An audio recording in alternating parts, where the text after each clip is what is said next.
In the cockpit, the crew quickly shut the plane down. The smoke in the cabin is too thick. They'll have to find another way to escape. First officer we met uses the emergency window. It's a 5-meter drop to the ground. Passengers have opened 3 of the overwing exits. But even with the doors open, the exits are all but invisible.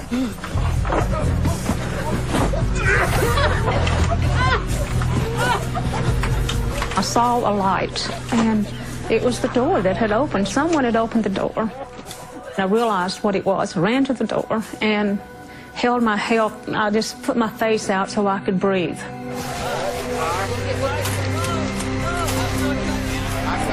Passengers who have found the exits slide off the wing and stumble to safety. On the ground, Laura Kayama and Judy Davidson frantically move passengers away from the deadly plane. Fire trucks surround the jet. They douse the plane's exterior and the ground beneath with foam, fearing a fuel fire, or worse, an explosion. Through the cockpit window, we can see Captain Cameron sitting in his seat looking dazed and slumped towards the wheel. First thing that got my attention was to see Don's face in the window and realize that he was not completely conscious. I couldn't get out of my seat.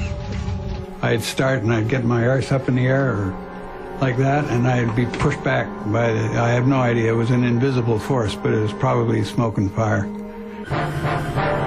Desperately trying to save the captain's life, we tells firefighters to cover him with foam. It was this soapy, ice-cold mixture that drenched me. It works. Cameron stirs.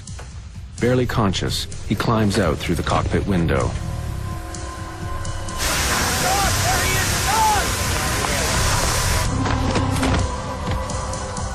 Barely 90 seconds have passed since Flight 797 landed, when suddenly the whole interior ignites.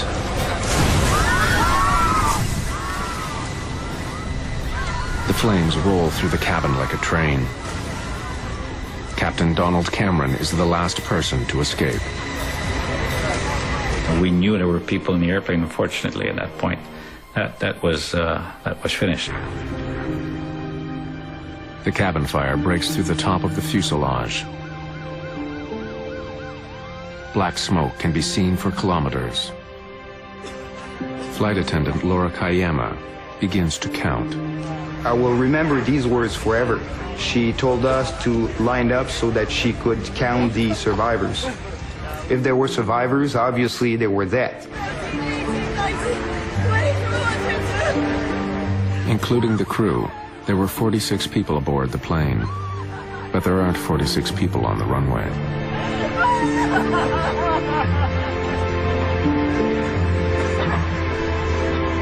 I really thought that if the pilot could land the plane, we would all get off. But I knew when I looked around, I didn't think we were all there. The passengers who escaped the plane have suffered from smoke inhalation and minor injuries, but most are not badly hurt. It was almost like if you got off the plane, nothing was wrong. I mean, there was maybe a sprained ankle, maybe someone had a broken arm or something. You made it and you were completely fine, or you didn't make it. The young man next to me that helped me with my breathing techniques didn't survive. That was a real tough blow, because I know, for one, I believe he played a big part in my survival. I guess it was around midnight. I decided to call Air Canada. I said, I'm trying to find out if a friend of mine was on this flight in Cincinnati.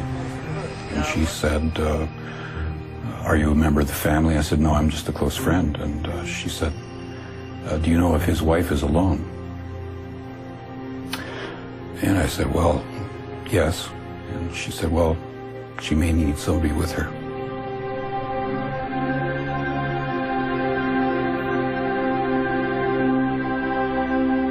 Stan Rogers, the rising musical star, didn't make it off the plane.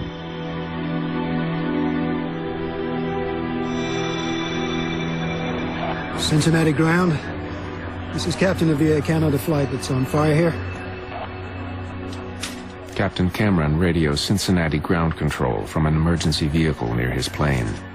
He has a sobering message. Seems there are 23 people left on board the aircraft. Is there a scheduled carrier runs into here that could maybe give aid and shelter to our stranded passengers? It's pretty cold out here.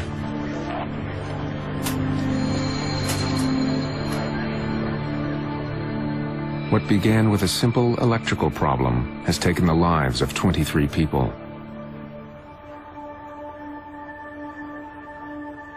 What caused the deadly fire? What went so horribly wrong? The investigation will uncover the plane's troubling history. This DC-9 had another serious accident just a few years before. In June of 1983, what started with a strange smell at the back of an Air Canada DC-9 quickly turned into an all-out emergency.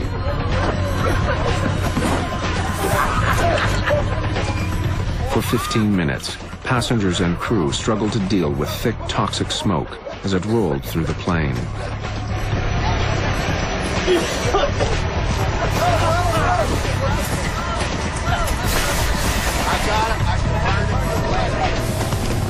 Flight 797 made a remarkable landing, only to burst into flames 90 seconds later.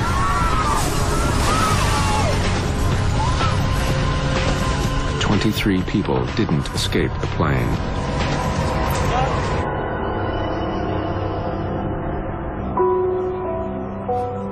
Now the burnt shell of the DC-9 sits on the runway at the Greater Cincinnati Airport. It is one of the most disturbing airplane disasters in years. Within the hour, investigators from the National Transportation Safety Board are on the scene. The first grim task of the investigators is to recover the bodies of the dead. 21 Canadians and 2 Americans. Many are burned beyond recognition.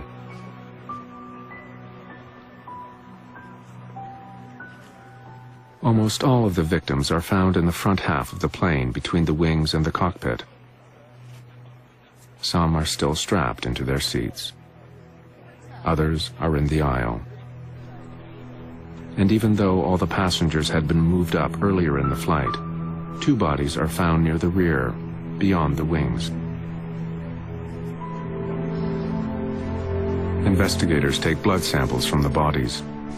They find deadly levels of certain chemicals that were produced as the plane burned.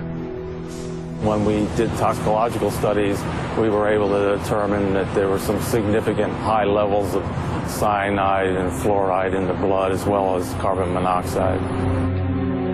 It's not known if the fumes killed the passengers. All that's certain is that they were unable to escape before the flames tore through.